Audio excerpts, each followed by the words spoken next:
Salut à toutes et à tous, bienvenue sur l'Appel du Large, bienvenue sur ma chaîne YouTube. On se retrouve pour un format interview, un format témoignage avec quelqu'un qui est passé par Shape Room. Et cette personne, elle s'appelle Sonia. Enchantée. Enchantée, on se connaît déjà, Sonia. Moi, c'est Sonia, j'ai 40 ans, j'ai 2 enfants et ça fait pas très longtemps que je suis dans le programme Shape Room et du coup freelance.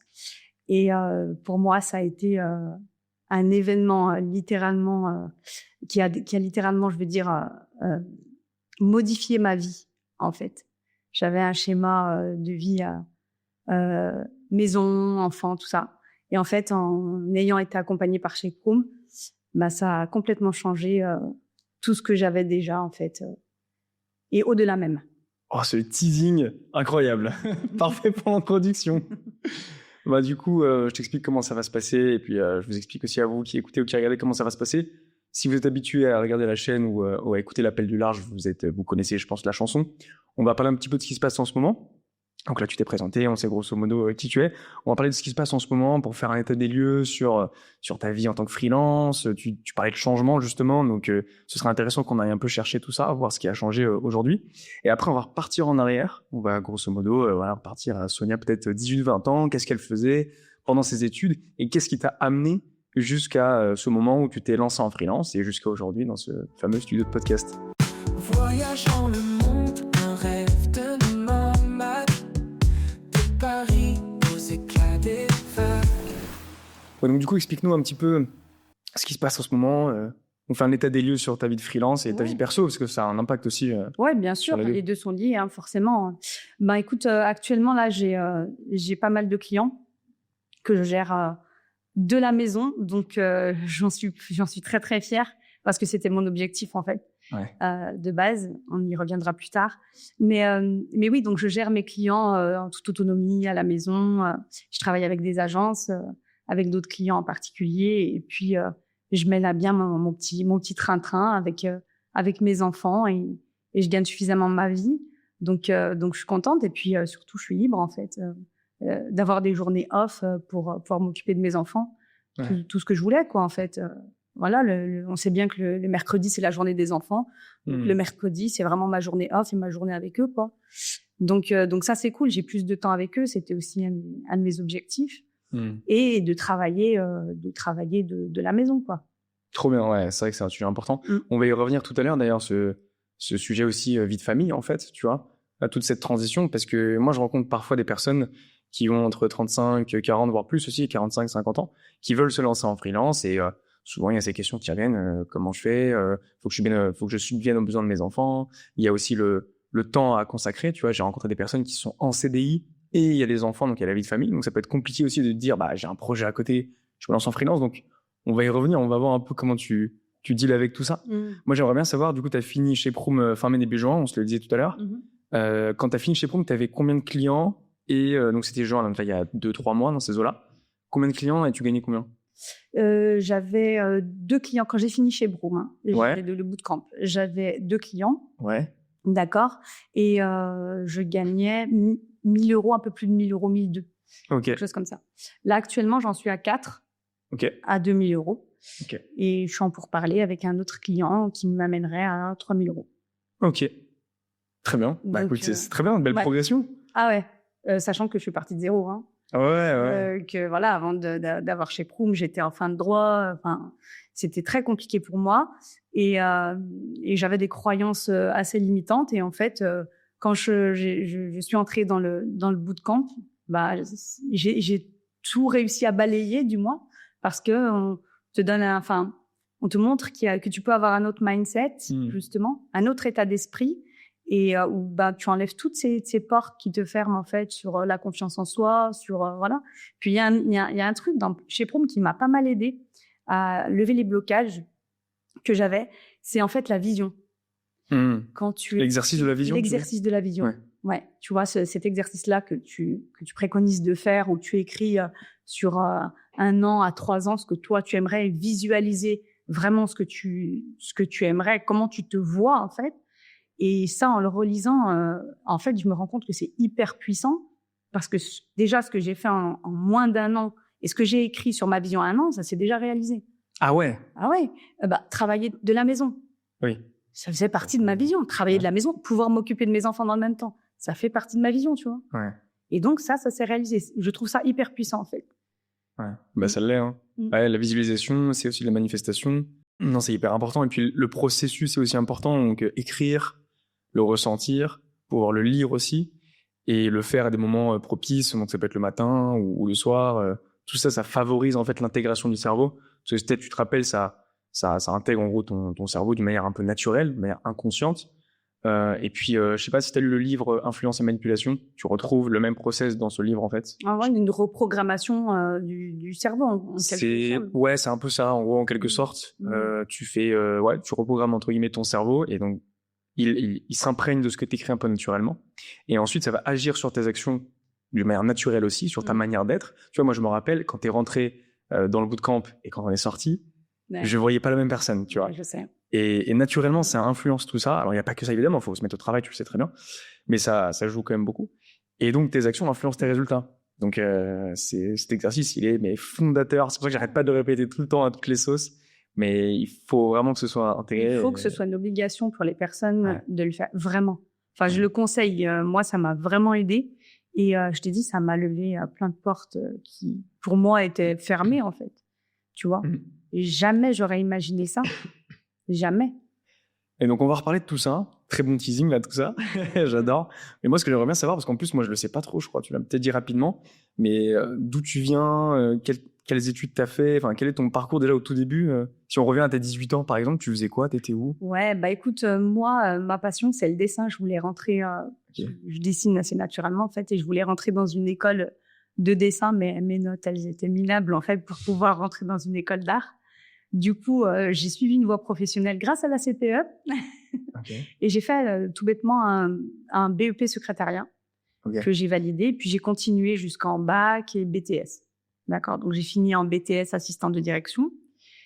Et j'ai intégré une entreprise, donc en CDI après. Donc entre-temps, j'ai voyagé et tout ça. Tu vois, je ne me suis pas mise tout de suite dans le monde du travail. Mais en fait, ce CDI est venu à moi tout seul. Donc j'ai dit, vas-y, on prend, tu vois... On rentre dans le monde du travail. Et en fait, j'ai grimpé les échelons, tu vois, tranquillement. Donc, c'était un journal d'annonces légales où je suis passée par plein de postes, en fait. Et pour finir à la fin, chargée de développement. OK. Donc, c'était bien. Mais tu vois, je me plaisais plus trop, en fait, dans ça. Pourquoi? Et parce que, tu vois, il fallait aller chercher des clients et en faisant du phoning, appeler. Enfin, tu vois, je me voyais plus et je savais qu'il y avait d'autres solutions pour aller chercher ces clients-là. OK. Mais je ne savais pas encore, tu vois, quelle solution je pouvais avoir. Et en fait, j'ai décidé de changer parce que ça me saoulait littéralement. Donc, j'ai fait un peu la folle où j'ai fait une rupture conventionnelle. Mais du coup, attends, là, t'avais quel âge là, dans tout ça? Non, là, c'est 20... Non, oui, non. Pardon. À la sortie de mes études, c'était 24 ans. Ouais, OK. J'ai intégré ce journal à 26. Ouais. OK. Et de 26 à 30, 31, 32, on va dire. Ouais. J'ai passé mon temps dans cette entreprise-là en CDI. D'accord. Donc, j'ai fait quasiment 10 ans, tu vois. OK, ouais. Ouais. Et tout ça pour te dire qu'en fait, voilà, je m'y plaisais plus. Il fallait faire les trajets. En plus, je venais d'avoir les enfants. Moi, j'ai eu mon premier à 31 ans. Okay. Et donc, il fallait... Alors, moi, j'ai un schéma de vie assez compliqué aussi parce que mon mari est en déplacement et je m'occupe des enfants toute la semaine. Donc, tu fais quoi? Qui ça? Ton mari fait quoi? Oui, il part en déplacement sur des chantiers dans toute la France. Ah, oui. C'est compliqué et il a un poste à responsabilité. Il est obligé d'être sur ces chantiers-là, tu vois. Donc, je suis toute seule à la maison avec les 2 enfants à les gérer. C'est peut-être très compliqué. Tu vois, tu as la charge mentale d'une maman et en plus, tu as la charge du travail. Donc, tu dois penser à tes trajets, tu dois penser aux enfants, cantine, crèche, machin, tout ce que tu veux.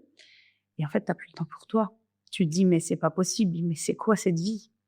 En fait, tu te dis, voilà, c'est métro, boulot, dodo, gosse, et j'ai plus de temps pour moi, et je kiffe même pas ce que je fais. En fait, je voyais plus l'utilité, vraiment. Donc, et c'est là où je te disais, j'ai décidé de partir, de quitter. Donc, à 32 ans? Ouais, c'était ça. T'étais à Lyon, c'est ça? Ouais, c'est ça. Toujours sur Lyon. Et en fait, j'ai décidé d'arrêter. J'ai fait une année de pause, tu vois. Ok. Je suis Chômage. revenue un peu, chômage. Je suis restée un peu focus sur moi, m'occuper des enfants. Puis après, j'ai intégré une petite formation comme ça pour savoir ce que je voulais faire. Et de fil en aiguille, C'est une formation de quoi? c'était une petite formation un peu, tu sais, les formations SAS, en fait, où Pôle emploi te préconise plusieurs micro-formations pour savoir ce qui t'intéresserait. Ah, c'est une formation de Pôle emploi? Ouais, c'est ça. D'accord. C'est exactement ça. Ça vaut quoi d'ailleurs une formation de Pôle emploi? Alors, celle-ci, elle m'a bien aidée parce qu'en fait, tu touches à plein de domaines, tu regardes plein de domaines et justement, c'est cette formation-là, cette micro-formation, elle dure 3 mois, tu vois, où on te fait toucher au digital. Et on te dit, voilà, il y a ça, il y a tel et tel métier qui existe, est-ce que ça t'intéresse, tout ça. Et en fait, j'ai bien kiffé. Et de là, j'ai recherché une autre formation parce qu'évidemment, pour faire du marketing, moi, c'était le marketing qui me branchait, tu vois. Donc, pour faire du marketing, en gros, il fallait que je trouve une autre formation un peu plus certifiante et qualifiante. Pourquoi? Parce que moi, il fallait que j'ai des bagages vers les futurs employeurs, si tu veux. Alors, dire, bah voilà, j'ai tel et tel diplôme, maintenant, j'ai fait telle et telle formation, vous me prenez. Parce que à la sortie, enfin, quand tu es au chômage et que tu veux trouver un job, c'est la croix et la bannière. C'est une catastrophe. Ah ouais? Très, très compliqué. Qu'est-ce qui fait que c'est soit si compliqué? Bah, parce que les portes sont fermées, ils demandent des moutons à 5 pattes. Ah ouais? Ah oui, en mode beaucoup d'expérience. Tu vois, des profils juniors, payés, sous-payés, qui savent tout faire. C'est une catastrophe, vraiment. Ouais. Et du coup, j'ai dit, bah, écoute, Sonia, avant de trouver un autre CDI ou un poste qui te plaît, tu vas déjà avoir tes bagages, tu vois, pour mieux te vendre. Du coup, c'est ce que j'ai fait. J'ai intégré une autre formation en grosse hacking. Je ne sais pas si tu connais. Oui, bien sûr. Voilà. Je me rappelle, tu m'en avais parlé. Ouais. Voilà. Où là, tu vois vraiment, le titre, c'est responsable marketing, hein, tout simplement. Oui, de toute façon, gros hacker, c'est responsable marketing. Voilà, c'est ça. Et du coup, là, tu montes en compétences hyper rapidement, tu apprends plein de trucs et tout. Pareil, tu as des bootcamps et tout, hyper intéressant. Ça a duré combien de temps? Là, ça a duré plus d'1 an et demi. Ok, et c'est quoi le nom de la formation, par curiosité? Gros hacking. Ah, ça s'appelle gros hacking? Ça s'appelle gros hacking, ouais. Ok. Ouais, c'est le titre de la formation. Alors, en France, c'est pas très bien vu de dire ces mots, ces anglicismes-là. Ça dépend à qui tu parles, quoi. Ouais, c'est sûr. Si tu parles à un mec comme moi, qui a 27 ans, qui est un peu dans le digital marketing, on va comprendre. Mais tu parles à Michel, 55 ans, qui a toujours été dans le corpo, peut-être qu'il connaît pas, quoi. Bien sûr, c'est pour ça que je mets le terme responsable marketing, tu vois. Ouais. Et le domaine, c'est le marketing. Oui. Marketing digital. Digital, en fait. C'est ce que j'allais te dire, digital. Du coup, écoute, moi, j'ai validé cette année. Je me suis trouvé une alternance. Oui, ok. C'est là où on s'est rencontrés. C'est là où on s'est rencontrés dans cette fameuse alternance. Et en fait, ça m'a plu. Et dans cette alternance-là, moi, il y a un domaine pour lequel, mais vraiment, je suis tombée in love. C'est le media buying. Ah ouais? Ouais, mais littéralement. Ouais. Alors, attends, mais pourquoi? J'ai trouvé ça trop simple. Et en fait, je fais un petit retour en arrière par rapport, rappelle-toi, au CDI que j'avais avant. Ouais. Et en fait, quand je te disais, moi, ça me branchait plus d'être sur un poste comme ça de chargé de développement et d'appeler les clients toute la journée, parce que je t'ai dit, je savais qu'il existait d'autres solutions plus smart, on va dire, plus faciles. Pour aller chercher des clients. Ouais. Pour aller chercher des clients. Et donc, le media buying, j'ai tout de suite capté que ça en faisait partie. Tu vois. Ok. Donc, c'est aller chercher des clients beaucoup plus intelligemment. Parce que c'est pas mon métier que j'aimais pas en tant que chargé de développement, c'est la façon de le faire. Tu comprends? Je vois. Donc, en somme, ça me plaisait bien. Et durant cette formation-là, cette alternance, le media buying, donc en gros, être media buyer, c'est ce que je suis actuellement. C'est quoi, littéralement? C'est tu travailles pour une entreprise et pour cette entreprise, tu vas faire des publicités en ligne sur Facebook, Instagram, donc le groupe Meta, et sur Google. Moi, je travaille pour les deux, sur Meta et sur Google.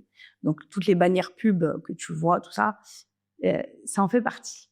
C'est la première fois qu'on l'explique aussi bien comme ça. C'est vrai. Ouais, je te jure. Voilà. Parce que souvent, dans les formats un peu interview ou témoignages, souvent on emploie le mot media buying ou media buyer sans forcément l'expliquer. Là, pédagogue, là, Sonia. J'aime bien être pédagogue. Ah oui, j'aime trop être pédagogue. Ah, c'était super clair. Non, mais voilà. En fait, tout ça pour te dire que vraiment, cette partie-là parce que le marketing digital, maintenant, ça veut tout dire et rien dire, tu vois. Mais cette partie-là de publicité en ligne, ça m'a vraiment interpellée et j'adore faire ça, quoi. Ouais, c'est vrai que c'est un métier, moi, qui me passionne. Enfin, c'est hyper intéressant. Ça bouge tout le temps. C'est un peu technique, en même temps analytique. C'est aussi un peu créatif. Sur Meta, sur Instagram.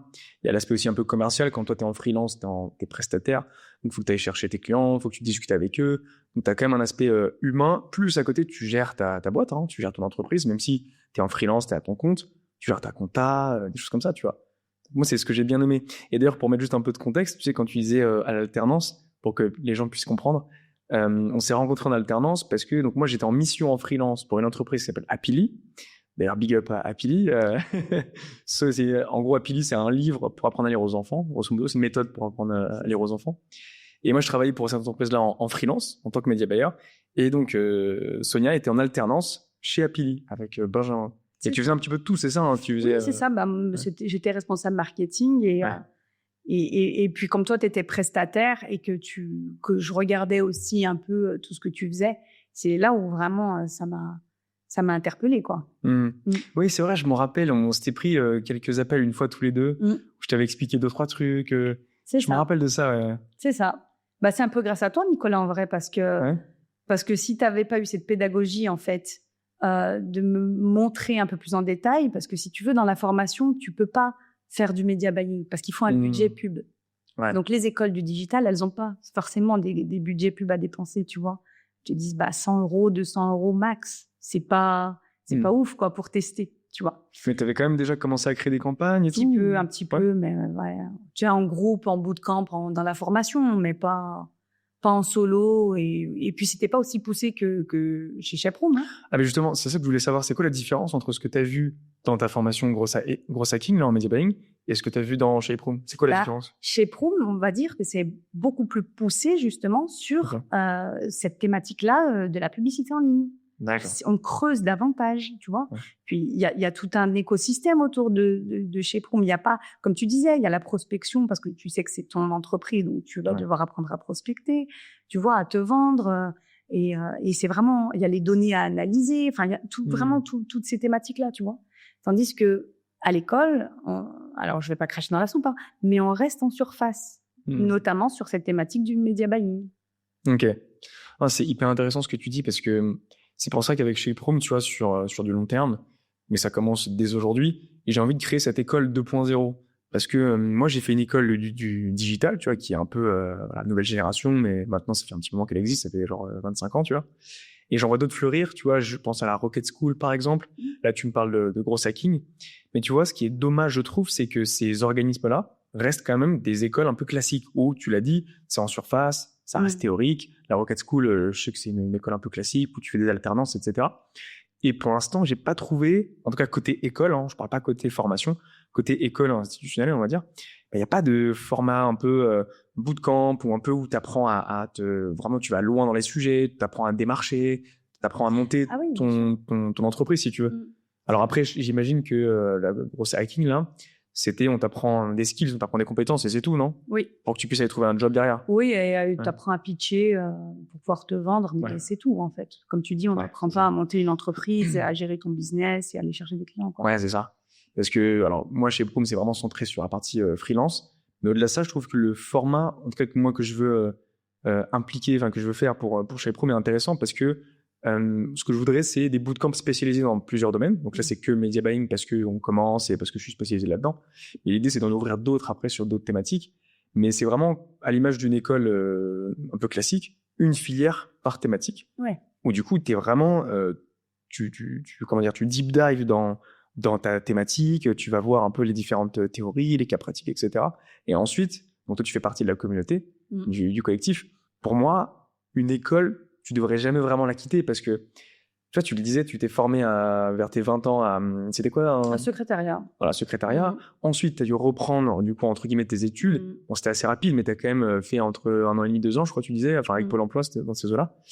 Et pour moi, l'école, tu la quittes pas vraiment. C'est-à-dire qu'en fait, pourquoi ne pas rester dans un écosystème, une communauté ou autre, où justement, tu gardes le contact avec tes formateurs, tes coachs, et en plus de ça, dans cet écosystème, tu as des formations, un peu des mini-formations plus avancées. Et c'est ce qu'on va faire d'ailleurs avec Roxane là, très prochainement. Ouais, pour rester un peu dans le move et tout. Ben, c'est ça, et continuer d'apprendre en fait. Continuer d'apprendre, continuer d'avoir de l'aide. Si demain, je sais pas, ok, dans 6 ans, disons, le media buying, ça te saoule. Et ben en fait, dans la communauté, nous, demain, on aura des formations en copywriting, en d'autres métiers, tu vois, du digital ou autre. Et du coup, bah, tu auras la possibilité, en étant dans cette communauté, de pouvoir te former sur d'autres métiers, en fait, tu vois, sans forcément débourser. Demain, si tu veux faire un master, c'est souvent les gens qui sont en reconversion, tu payes genre 10 000 € l'année. 10 000 € l'année, 10 000 € l'année fois 2. C'est énorme, je trouve.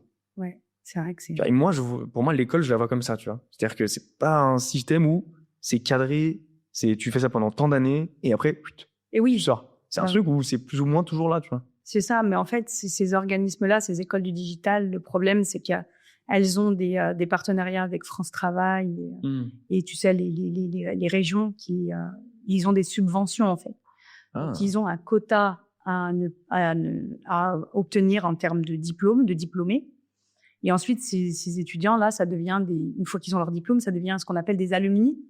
Ouais. Mais ils partent, quoi. Ils sont jamais vraiment ils continuent pas avec la communauté, comme tu disais. Ça ne forme absolument pas une communauté, en fait. Oui, bien sûr. Et oui, c'est dommage. C'est dommage parce que moi, j'ai rencontré des gens super et vraiment qui avaient déjà les compétences et maintenant, bah pareil, ils sont devenus freelance et tout, mais pas grâce à cette école. Ouais. Mais tu vois, j'entends toujours la même chose, en fait. C'est même moi, du coup, qui ai fait une école du digital en 5 ans. Bah, t'apprends quand même des choses, hein. Comme tu l'as dit, on va pas cracher dans la soupe. T'apprends des choses théoriques qui sont intéressantes, mais ce qui te permet vraiment de trouver un job, de te lancer en freelance ou quoi que ce soit, à chaque fois, tu l'apprends en alternance, en stage ou alors dans un truc après, tu vois. Parce que moi, aujourd'hui, je fais du media buying grâce à mon stage et mon alternance, tu vois. Ouais. Et je l'ai appris en cours très vite fait, mais... C'était ça, ton tremplin, en fait. Ouais. Tu vois. Ouais, carrément. C'était ton stage et ton alternance. C'était même pas ton école. Et c'est dommage. C'est dommage. Bah, tu payes 5 ans pour rien, quoi. Enfin, pas pour rien. Oui, t'apprends quand même un minimum de choses. Mais c'est vrai que, tu vois, aujourd'hui, je dois quand même une partie de ce que je fais aujourd'hui, une partie donc de ma réussite à mon expérience que j'ai faite en alternance et en stage, quoi. Donc, aux entreprises dans lesquelles j'étais. Mais c'est ça, mais l'alternance, ça devrait être une obligation. Ouais. Moi, je le pense, vraiment. Parce que c'est là où tu apprends mieux, tu le sais, hein, de toute façon, c'est quand tu fais que tu apprends. Faut pas rester que sur de la théorie, tu vois. Enfin, moi, je sais que je suis comme ça. Je sais que pour apprendre, il faut que je pratique. Je pratique. Et ça, c'est tout le monde, hein. Mais ouais. Franchement, moi, je comprends pas cette idée pendant des années, parce que là, on parlait des études supérieures, mais on peut parler du collège et du lycée aussi, où en fait, t'apprends des théories, mais qui parfois sont intéressantes, mais tu recraches sur un papier, tu vois, et du coup, t'as du mal à mettre du sens dans ce que tu fais et comprendre. Donc, c'est hyper important. En plus, le cerveau, il capte beaucoup plus quand tu apprends un truc et qu'après, tu te mets en pratique, tu te mets en mouvement, bah, tu retiens beaucoup plus de choses. C'est ça. Et ça, c'était un point positif de mon école, pour le coup. Je vais la nommer, elle s'appelle Éthique, big up à Éthique. Mais tu vois, sur certains projets, quand on apprenait des choses, et ben, on les mettait en pratique derrière. On avait ce qu'ils appelaient une semaine intensive. Donc, grosso modo, t'apprends un truc, je sais pas, faire un design sur une application, tu vois. Et ben, derrière, hop, t'avais un projet pour faire une sorte de fake application et tu mettais en pratique ce que t'apprenais. Et ça, je trouvais ça intéressant. Tu vois, ça, il devrait vraiment le copier-coller sur tous les cours, vraiment. Ouais. C'est pratique, ça doit être obligatoire. Moi, en mon sens, ça doit être obligatoire, vraiment. Bah, du coup, c'est ce que j'essaie de répliquer pour Shape Room, tu vois. Donc, c'est pour ça que toi, t'as vu la différence entre Grosse Hacking et Shape Room. Mais donc, du coup, on va revenir à ce qu'on se disait. T'étais donc avec Happily. Donc là, t'étais en alternance. Ça a duré combien de temps l'alternance ? Ça a duré un peu plus d'1 an. Ok. Un peu plus d'1 an. Et on était en quelle année là ? C'était en 2022 2022-2023. Ok. Un peu plus d'1 an. Peut-être jusqu'à fin 2023. Ensuite, pareil, tu vois, et c'est là où, justement, après l'alternance, j'ai pas réussi à trouver un travail. Parce que moi, dans ma tête, c'était Sonia, il te faut un CDI. J'étais matrixée par un CDI. Pourquoi ? Parce qu'on te fait croire que le CDI, bah, c'est la sécurité. C'est le schéma qu'il faut faire si tu veux être bien vu. Ah, là, un CDI, waouh, super. Bah non, en fait, ça convient pas à tout le monde. Moi, ça m'embêtait, littéralement, de devoir penser à ça, sachant que bah, tu connais, comme je l'ai dit, maman à la maison avec 2 enfants. Je peux pas me permettre d'être toujours en présentiel, les enfants malades, les grèves d'école, machin. Et donc, moi, j'avais cette idée quand même de freelancing, tu vois, dans la tête. En vrai, je l'avais. Comment ça t'est venu d'ailleurs, cette idée ? J'avais des connaissances qui étaient freelance, notamment dans mon ancien taf. Et c'était le seul d'ailleurs, mais il était graphiste en freelance, tu vois. Il était un peu vu comme la bête noire, on va dire. Mais Ah pour ouais autant, il avait toujours des contrats avec notre entreprise. Non, mais c'est-à-dire la bête noire. En fait, il était mal vu parce qu'il était freelance. Ah ouais? Ouais. Mais pourquoi il est... Parce que les freelances, justement, malheureusement, dans notre système, ils sont vus comme des gens qui font rien. Et en fait, moi, j'avais cette image-là, un peu, tu vois. Ah ouais? Okay. Et je me suis dit, mais Sonia, si tu te mets en freelancing, il va falloir que tu aies une discipline. Parce que là, c'est pas, on t'attend au bureau. Ton bureau, c'est la maison, c'est le salon, en fait. Et là, il va falloir que le matin, quand tu déposes les enfants, tu travailles. Mais tu te mets le matin jusqu'au soir. Et ça marche très bien. Ma discipline, elle s'est autorégulée, en fait. Et c'est ça qui est top. Parce que j'avais cette croyance limitante-là, justement, que j'allais pas travailler. Mais en fait, quand c'est pour toi, tu as un autre état d'esprit tout de suite. Ton cerveau, il se met en mode autodéfense. Et il te dit, Sonia, attends, là, si tu veux tel ou tel salaire à la fin, si tu veux vraiment avoir ça sur ton compte, tu vas bosser. Donc, tu t'auto-disciplines. Tu vois? Ouais, carrément. Et franchement, c'est facile. Alors moi, je me suis dit, mais attends, ça va être douloureux et tout, parce que tu vois, j'avais des mauvaises habitudes, hein. J'avais des super mauvaises habitudes. Je posais les enfants à l'école, je revenais, je me posais devant la télé ou sur mon portable à scroller. Tu vois? Ça amène à la dépression, ça, Nicolas. Ne jamais faire ça. Jamais, parce que déjà, t'es à la maison toute la journée, tu fais ton petit ménage, machin, tu travailles pas, t'es au chômage, tu recherches des offres par-ci, par-là. C'est pas une vie. C'est absolument pas une vie. C'est ça qui amène à la dépression, vraiment. Ça a duré combien de temps, cette période où t'as fini ton alternance et après t'as cherché, là, comme tu disais, un travail? Un an et demi. Ok. Ouais. Donc, tout 2024? Tout 2024 jusqu'à début 2025, janvier 2025. Ouais. Ok. Et voilà. Et en fait, je cherchais un petit peu à droite, à gauche des offres. Je postulais sans même avoir un CV béton ou un truc. Tu vois, je savais même pas quoi mettre sur mon CV, sur ma lettre de motivation. Puis même, il n'y avait pas... La vérité, hein, il n'y avait aucune offre qui m'intéressait vraiment.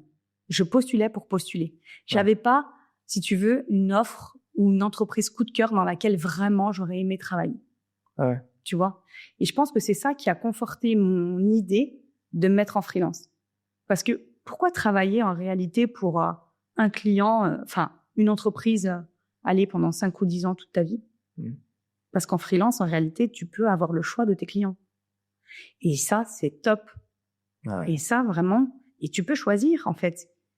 Et ça, pour moi, ça, c'est incroyable.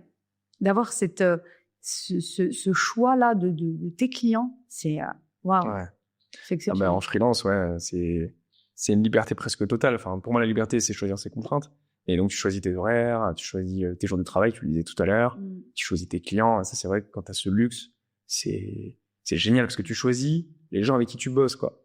Là où en entreprise, si t'as, je sais pas moi, un Michel, qui te casse les couilles, tu le choisis pas, quoi. Tu vois, les gars, il est là. Mais attends, on rigole, mais tu sais que hier, j'ai vu mon père, ma belle-mère, ma petite sœur.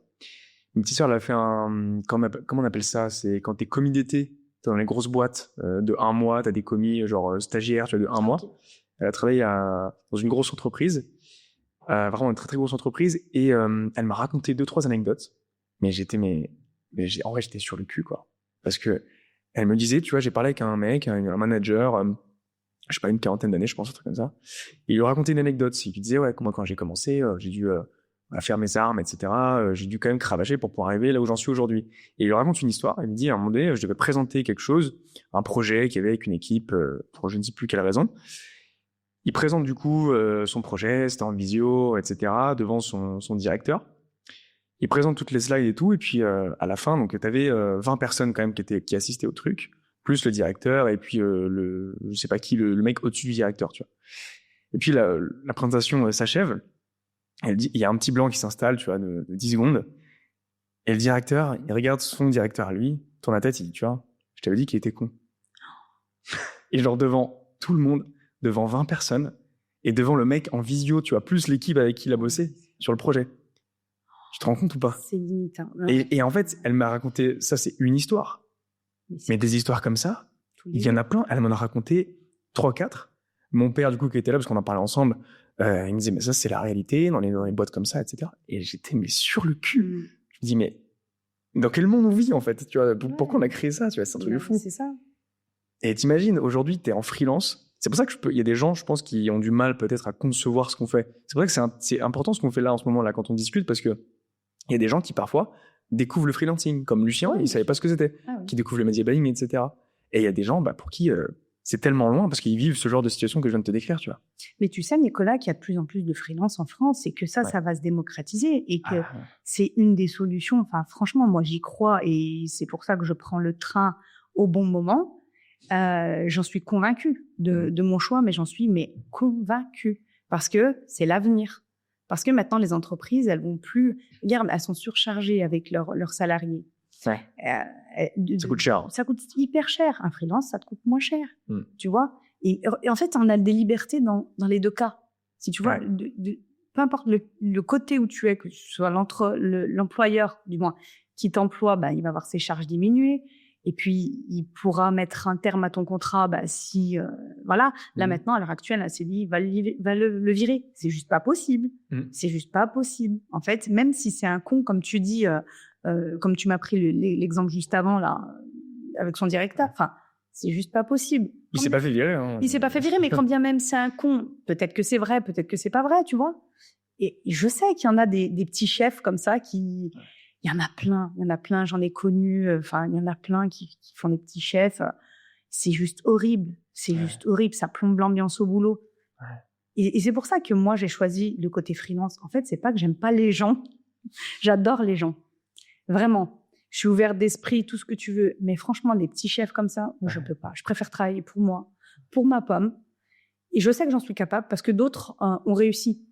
Et je l'ai vu. Donc, et c'est pour ça que je me suis dit, mais Sonia, pourquoi t'es pas capable? En fait, si t'es capable, sauf que tu le sais pas encore. Jusqu'au jour où tu te lances. Le seul truc, c'est de sauter. Allez, fonce. Qu'est-ce qui peut t'arrêter? En vrai, qu'est-ce qui peut t'arrêter? Tu vas te planter, tu te planteras même pas. Tu te planteras même pas. Et quand bien même, tu te poses la question, tu fais un petit retour arrière, tu te dis, si j'avais pas essayé ça, j'aurais jamais su, en fait. Tu vois ce que je veux te dire? Carrément. Ouais. Donc, c'est pour ça que là, j'ai sauté et c'est très, très bien. Ouais. Et je suis refaite parce que mon parachute, il s'est ouvert à temps.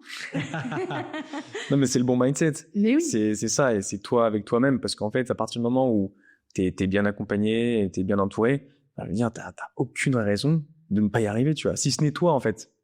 Et pardonne-moi, mais t'as dit un mot, et ça, c'est super important. T'as dit le mot accompagner. Ouais. Et en fait, je pense qu'il y a des gens qui, comme moi, ont peur parce que justement, elles n'ont pas confiance en elles et elles veulent être accompagnées. Tu vois, au-delà d'être suivies, c'est vraiment un accompagnement. Tu vois, tu as bien mis le terme parce que c'est vraiment ce terme-là qu'il faut utiliser. Ouais. Mais il y en a qui se sentent un peu perdus, tu vois, qui ont besoin d'être guidés, qui ont besoin d'un mentorat, de vraiment un suivi personnalisé. Et ça, moi, c'est ce que j'ai trouvé en tout cas dans chez Proum. Tu vois, et c'est ce qui a fait que j'ai lancé le truc. Parce que s'il n'y avait pas cette notion d'accompagnement, Nicolas, en toute franchise, je ne serais pas venue. Mais comme on est super bien accompagné, je te dis la vérité, c'est un truc de fou, au-delà de mes espérances, vraiment. Ah ouais. Tu vois, parce que ça m'a redonné confiance, parce que je n'avais absolument pas confiance en moi. Tu vois. C'est super intéressant, et ça fait la bonne transition vers justement le moment où tu pensais au freelancing, et en fait... qu'est-ce qui a fait que tu t'es lancé en freelance? Tu en étais donc fin 2024, début 2025 dans ces eaux-là. Quel a été l'élément déclencheur? Qu'est-ce que tu t'es dit? Qu'est-ce qui s'est passé pour que tu puisses te lancer en freelance? Eh ben, écoute, je savais ce que je ne voulais plus. Ouais. Tu comprends? En fait, j'ai fait une liste de tout ce que je voulais plus. C'est-à-dire, me prendre la tête à aller trouver un CDI, à faire les trajets, à m'inquiéter pour les enfants, si j'ai un jour off ou pas, si ma future entreprise va me donner tel ou tel jour, si j'aurai droit à tel et tel congé. Et tout ça, là, tous ces termes-là que je te dis, je les voulais plus. Et je voulais vraiment être libre. C'est ce qui a fait que j'ai passé le cap. Ok, donc c'était un peu prise de conscience, quoi, en fait. Exactement. Et comment on est arrivé à cette prise de conscience? Un peu comme ça, ou il y a eu un élément déclencheur?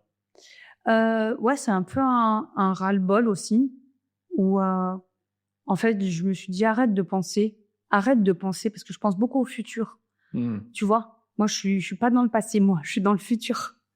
Et en fait, j'anticipe beaucoup les choses, tu vois. Et je me suis dit, mais qu'est-ce qui ferait que j'anticipe plus ces choses-là, tu vois, notamment au niveau des enfants. Je te parle vraiment focus enfant, parce que moi, c'était vraiment ma source d'angoisse, on va dire. Okay. Parce qu'il faut penser à tout, en fait. Il faut penser à, si tu as une entreprise, les trajets, le temps de trajet que tu vas mettre, il faut pas que ce soit trop loin de la maison. Il faut que tes enfants, tu puisses les inscrire au périscolaire, à la cantine. Il faut que tu calcules les temps où tu vas les récupérer. Est-ce que tu auras assez le temps? C'est trop. On est d'accord, c'est trop. Moi, je veux plus penser à ça. Ouais, je suis d'accord avec toi. Même moi, sans enfant, à l'époque, là, quand j'étais en entreprise, rien que pour faire du sport, je devais calculer mon temps, en fait. C'était un enfer. C'était juste pour faire du sport. Donc, j'imagine même pas avec des enfants. Donc, tu vois, toutes les mamans qui sont dans ma situation et je sais qu'il y en a qui se posent 10 000 questions et comment je vais faire pour y arriver et est-ce que mon patron il va me laisser ça? Mais en fait, la solution, elle existe.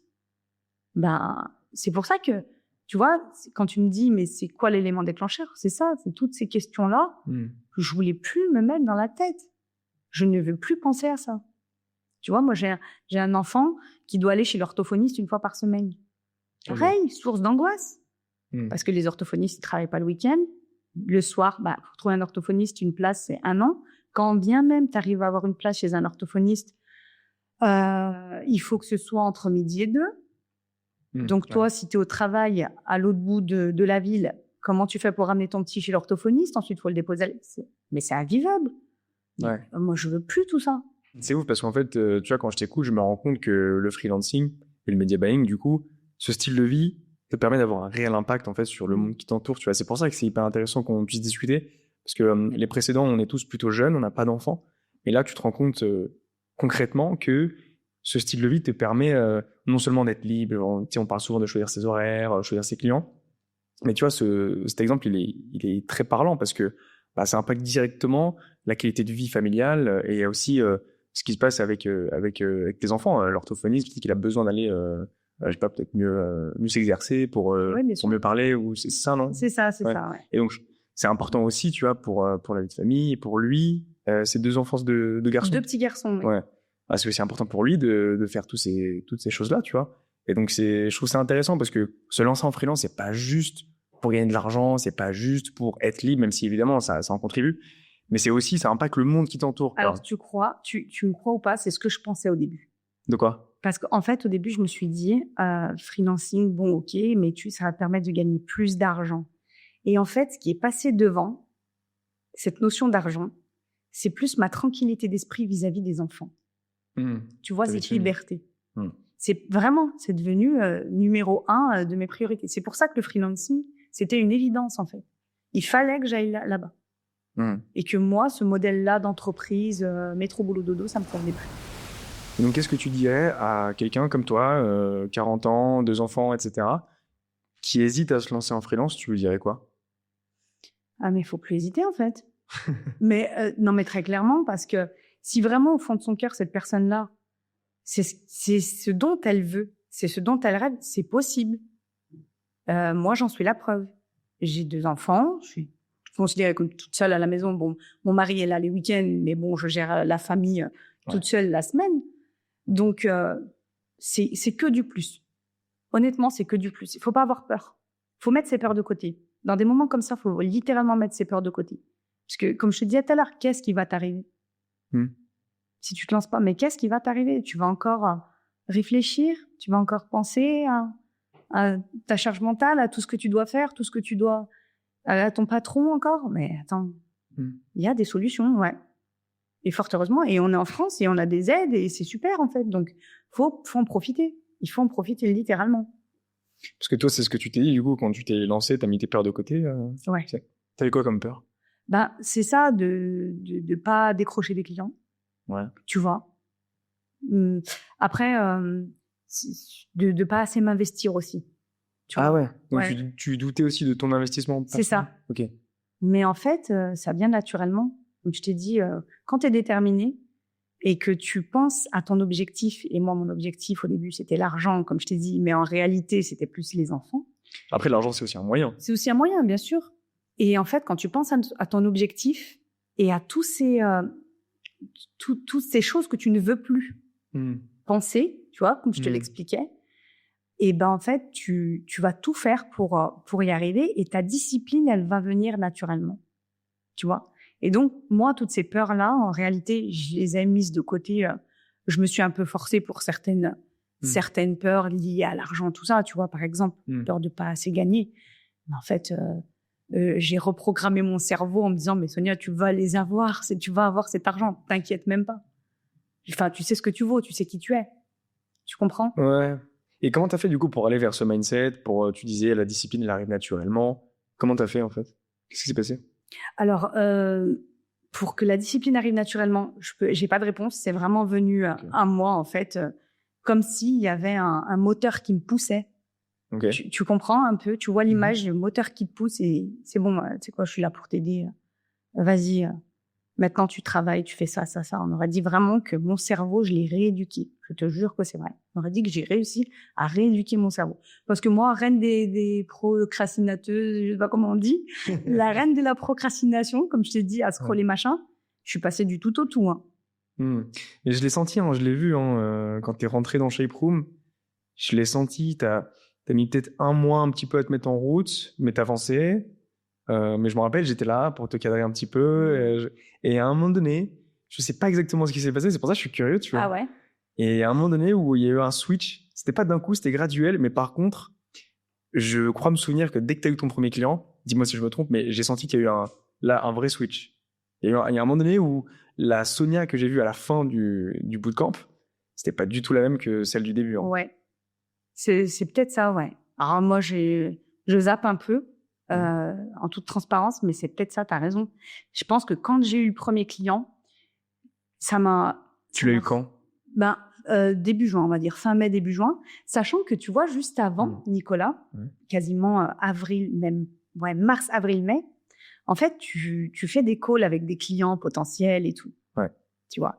Et ça, c'est un putain de bon entraînement pour rebooster ta confiance en toi. Ça, c'est incroyable. Enfin, pour moi, je trouve, tu sais, ce qu'on appelle les calls R1.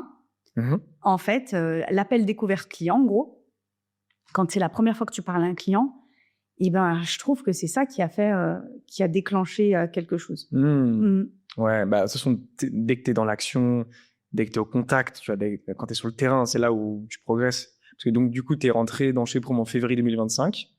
C'est février, mars, avril, mai. C'est ça, ouais, t'as terminé fin mai. Ok. Et donc, là, tu me parles de plein de choses. Tu m'as parlé d'accompagnement, de call, etc. Dans Shape Room, qu'est-ce qui a fait pour toi vraiment la différence en fait? Qu'est-ce qui t'a vraiment aidé pour, tu disais, avoir confiance en toi, pour pouvoir avoir cette discipline et pouvoir te lancer en freelance? Ouais, c'est la communauté. Ouais. En vrai, la communauté, ils sont top. Et il y a une entraide. Ouais. Il y a grave une entraide, c'est trop bien. Personne se juge, personne se... Tu vois, enfin, vraiment, on s'élève tous ensemble. On est tous au même niveau, en fait. Tu vois. Et moi, en fait, j'avais des appréhensions. Hein. Je te dis la vérité, je flippais un peu. Je me suis dit, mais attends, Sonia, t'as 40 ans et tout. C'est tous des petits jeunes et tout, machin, tu vois. Qui ont peut-être 10 ans, 15 ans, 20 ans de moins que toi et tout. Et est-ce qu'ils vont pas te mettre de côté? Tu vois, j'avais ça quand même. Et en fait, non, pas du tout. Ça s'est super bien passé. Au contraire, super bien intégré. Et on est tous au même niveau, en fait. Peu importe d'où on vient. Et c'est ça, en fait, qui fait que, ouais, je suis restée, en fait. Personne te juge. Voilà, on s'entraide et ça, c'est vraiment le plus, je trouve. Ouais, en plus, t'avais un sacré groupe, là. T'avais Lucien, Tamsoa, il y avait Maëlys, il y avait... Mathias. Mathias, ouais. Ouais. Ah, il y avait Ludmilla aussi, mais Ludmilla, elle est passée dans le collectif quand je suis arrivée, ouais, Et puis, ça motive aussi quand tu vois les autres passer dans le collectif, tu te dis, ouais, ils sont réussis, en fait. Ouais, ça marche, en fait. Ouais. Mais ça, je kiffe parce que à chaque fois, ça fait le même effet. Tu vois, là, mois d'août, il y a 3 personnes, je crois, ou 4 qui terminent et qui arrivent dans le collectif. Et donc, souvent, ils viennent dans les appels pour dire au revoir. Et à chaque fois, il y a ce même effet en mode « Ciao mec, bravo », parce qu'ils savent, s'ils vont dans le collectif, dans la communauté, donc les shapers, c'est qu'ils ont réussi, tu vois, c'est qu'ils ont au moins leur premier client. Donc ouais, et c'est trop bien, je trouve, ce modèle, parce qu'il booste Quelqu'un qui arrive, bah, comme toi, en fait, à ce moment-là, tu es arrivé, tu as vu Ludmilla partir, et tu dis, bah, en fait, c'est possible, quoi. C'est réel. C'est motivant. Ouais, c'est ça. Bah oui. Puis ouais, comme je te dis, il y a une entraide. Et tu dis, ouais, mais telle personne, j'ai discuté avec cette personne, elle y est arrivée. Ben, moi aussi, je vais y arriver, en fait. Il n'y a pas de blocage, en fait. Et c'est trop bien. Non, mais c'est vraiment trop bien. Et qu'est-ce que ça t'a apporté, du coup, pour la suite, tout ce que tu as vu dans Shape Room? En termes de quoi? Compétences, tu veux dire? Ou, bah ouais, des compétences, déjà. Ouais, des compétences, déjà. Mais par rapport à la posture au client aussi. Je savais pas faire ça, moi. Je savais absolument pas. Et en fait, tu donnes les clés pour améliorer ta posture et que ce soit fluide. Et c'est trop bien. Je pense notamment au script, tu vois, que tu nous as fourni. C'est magique. Ça, tu donnes un truc comme ça à quelqu'un, il y arrive, mais voilà, quelqu'un qui a jamais parlé à un client, il y arrive tout de suite. C'est génial. Non, il y a des outils vraiment qui sont vraiment top. Et voilà, la montée en compétences, pour répondre à ta question, voilà, où tu creuses, comme je t'ai dit, comparé à une formation lambda, et tu creuses un peu plus le sujet. Et puis, il y a le cas pratique aussi qui m'a vachement aidée. Je suis retournée au moins une dizaine de fois pour aller voir, tu vois, et refaire derrière. Ouais, j'ai vu. Pour refaire derrière, parce que c'est hyper important, mais c'est trop bien. Puis, il y a les mises à jour aussi. Donc, en fait, tu apprends constamment. Ouais. Ça, c'est top. Ouais, c'est vrai que c'est cool. Et donc ensuite, là, tu as intégré le collectif, la communauté. Et là, ça fait donc juin, juillet, août, ça fait 3 mois. Dis-moi un peu ce que tu en penses. Parce que je me rappelle, on avait discuté déjà du bootcamp tous les deux. On a eu un appel, tu m'as dit pas mal de choses. Mais tu vois, j'ai pas encore fait cet exercice pour le collectif. Ouais. Donc j'aimerais bien avoir ton avis.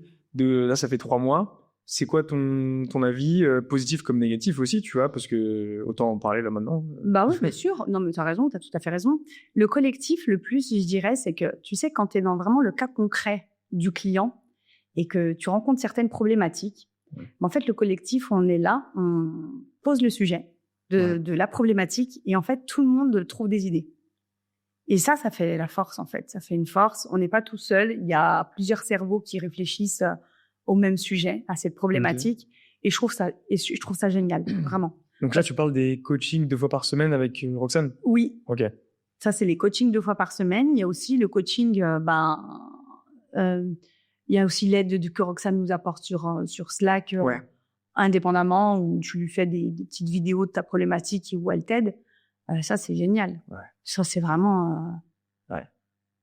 Ouais, non, franchement, ça, pour rien au monde, je voudrais lâcher ça. Et ouais, tu m'étonnes, et c'est pour ça qu'on va aller plus loin.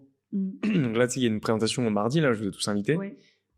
C'est pour vous présenter ce qui va arriver. Je vais vous rappeler aussi le cap, mais on va aller plus loin sur tout ça, avec Roxane notamment. Okay. On va faire des mini-formations, on va créer une plateforme de formation, si tu veux, pour tu vois, toutes les questions qui peuvent revenir sur le tracking, sur des questions sur les campagnes Google, Meta, etc. Et au niveau du coaching, il y a peut-être des choses qui vont aussi évoluer. De toute façon, je te spoil pas, je verrai mardi. Mais ok, ouais, donc c'est l'entraide, le coaching, les retours de Roxane. Est-ce qu'il y a d'autres trucs ou pas que tu vois Là, non, pas trop, mais voilà, c'était les principales. Voilà, c'est ce que j'apprécie le plus qu'on a fait. Qu'est-ce que tu dirais à quelqu'un qui hésite à rejoindre Shape Room? Imagine quelqu'un nous voit là sur YouTube comme ça, ah c'est intéressant, je vais me renseigner. Tu lui dirais quoi? Voilà, tellement de choses. Non, mais pour de vrai, hein, je crois que je lui raconterai ma vie de A à Z et le prendre par la main et lui dire allez, s'il te plaît, viens, parce que arrête de te poser 10 000 questions, sérieux. Bah ouais, qui tente rien à rien, franchement, allez, fonce. Non, mais très, très franchement, je veux dire, t'as mis en place quelque chose qui se différencie des autres programmes d'accompagnement. Ah, ça me fait plaisir ce que tu dis là. Non, mais littéralement, parce que voilà, j'ai fait une école, j'ai été accompagnée, voilà. Il y a un truc en plus. Il y a un mentorat, il y a quelque chose en fait qui fait que ton mindset change ou évolue. Et si la personne en question hésite, en fait, je lui dirais mais écoute, ça va changer un peu ton mindset ou ça va le déclencher si tu veux. Enfin, ça va t'amener à autre chose de plus. Tu vois? Mais selon toi, c'est quoi ce truc en plus, ce truc de différent? Dans le sens où Enfin, ouais, c'est l'accompagnement en général, quoi. Ouais, c'est En fait, le global. Ouais, moi, je suis une personne, j'ai eu besoin d'être prise par la main, littéralement, Ok. tu vois. Et t'as réussi ça, en fait. Et Shape Room a réussi ça. Et toi, et la communauté. Donc voilà, enfin... Trop bien. Ça me fait plaisir ce que tu dis, parce qu'en plus, moi, je m'efforce à créer quelque chose de différent, tu vois. Pas juste pour être différent, mais parce que je vois les problématiques côté école et aussi côté formation. Tu vois, tu disais, si c'était une formation sans accompagnement, je serais jamais rentré. Ce qui est normal, c'est le problème de plein de formations où tu rentres, tu es tout seul face à ton écran, ça c'est une grosse problématique. T'as que des vidéos de formation et puis tu te démerdes plus ou moins, tu vois. Mais le problème, Nicolas, aussi, c'est que là, ce qu'on rencontre sur le marché du travail en général, c'est qu'on n'a plus de mentor. On n'arrive pas à trouver quelqu'un qui nous accompagne et qui nous explique vraiment les choses, qui transmette son savoir. Tu comprends? On y en a de moins en moins, en fait. Avant, ça se faisait plus, tu vois, je te dis n'importe quoi, il y a peut-être 20 ou 30 ans, tu vois. Là, ça se fait plus. Les gens veulent plus transmettre leur savoir. Faut être autonome, faut être vite ci, vite cela, tu vois. Faut savoir tout faire tout de suite et te démerder, en fait. Alors, en plus, à l'ère du numérique, tu peux trouver toi-même les choses sur Internet, maintenant ChatGPT, enfin tout ça. Mais non, en fait, il y a l'humain derrière. Tu vois? Ok, il y a le digital, ok, mais non, il y a l'humain. Et c'est ce que j'ai trouvé dans Shape Room. Eh ben, ça me fait plaisir. Ah ben, écoute. Parce que justement, c'est ce que je souhaite construire. Et du coup, ça fait vraiment plaisir d'entendre ça et de voir qu'on est sur le bon chemin, tu vois. C'est quoi la suite pour toi, là? Du coup, on est fin août, c'est la rentrée début septembre. C'est quoi la suite, là, pour les mois qui viennent? Ouais, bah écoute, on va continuer avec nos clients, tranquillement. On va préparer la rentrée avec les enfants. Et puis, je vais obtenir, attention, nuance. Ah, elle a bien retenu. Je vais obtenir d'autres clients, parce que là, je sais que j'ai une capacité encore de 4 clients, voire 5 clients supplémentaires. Ok. Donc ça, c'est cool. Et voilà, on va continuer sur ça et essayer de gérer la vie familiale et le freelancing. Bon, là, pour le moment, j'arrive super bien. Donc, il n'y a pas de raison que ça ne marche pas. Bon, bah écoute, trop bien. En fait, ce qui serait trop cool, c'est qu'on refasse un épisode dans un peu moins d'1 an, tu vois. Qu'on fasse un état des lieux. Parce que là, tu vois, en plus, toutes les interviews que j'ai faites, à chaque fois, c'était environ 2, 3, voire 4 mois après le bootcamp. Ok. Et ce qui serait cool, c'est de voir genre 1 an après. Tu vois, il y a moyen que je refasse une salve comme ça, tu vois, d'interview 1 an après pour voir le parcours. Parce que tu vois, Roxane, alors Roxane elle avait déjà un petit peu d'expérience quand même, mais elle a terminé le bootcamp c'était en juillet 2024. Bah tu vois, là, en juillet 2025, elle fait 7 000 € par mois, elle travaille 4 jours par semaine. Enfin, quand même, c'est un style de vie quand même très cool, quoi. Ouais, tu vois. c'est très cool. Donc j'aimerais bien refaire comme ça des interviews. Il y a Lucien et Mathias. Eux, leur objectif, c'est de faire 10 000 €. Ils vont y arriver. Ouais, moi, je le fais, ça me fait aucun doute. Donc, ce serait cool. Bon, bah, du coup, si tu devais dire le mot de la fin, encore une fois, il y a quelqu'un qui pense à tout ça, qui est dans la même situation que toi, qui est peut-être au chômage ou qui songe à se lancer en freelance, qui a une vie compliquée de famille. Moi, je pense aux mamans un peu dans mon cas. Ouais, je pense aux mamans un peu dans mon cas et faut pas qu'elles se posent trop de questions parce que je pense que ça, c'est une des portes de sortie qu'il faut ouvrir. En fait, pour enlever toute cette charge-là d'enfants, enfin, les enfants, voilà, tu les gères, quoi. T'es obligé. Par contre, le travail, c'est autre chose. Et se lancer dans le freelancing, c'est une très, très bonne porte. Vraiment. Pour avoir plus de liberté, c'est ça? Pour avoir plus de liberté, pour avoir des journées off, pour tout ce qu'on s'est dit, quoi. Ouais. Bah, ça a un vrai impact sur la vie familiale. Moi, c'est ce que je retiens quand même de la discussion, tu vois. Ah oui. Ben, bien sûr. Je suis plus cool, hein. Je suis plus détendue, hein. Et tu penses que tes enfants, ils le sentent? Ah, mais les enfants, c'est des éponges. Ouais? Bien sûr. Ah, ben, bien sûr. C'est quoi la différence, du coup? Ils sont moins stressés, moins énervés. C'est hyper intéressant. Et puis voilà. Et puis aussi, je fais des choses avec eux. Enfin, je me prends moins la tête. Tu vois ce que je veux dire? S'il y en a, il fait du foot. Donc, le foot, je vais le laisser le mercredi 2 heures et l'autre, je l'aurai pour moi pendant 2 heures. Enfin, pour moi.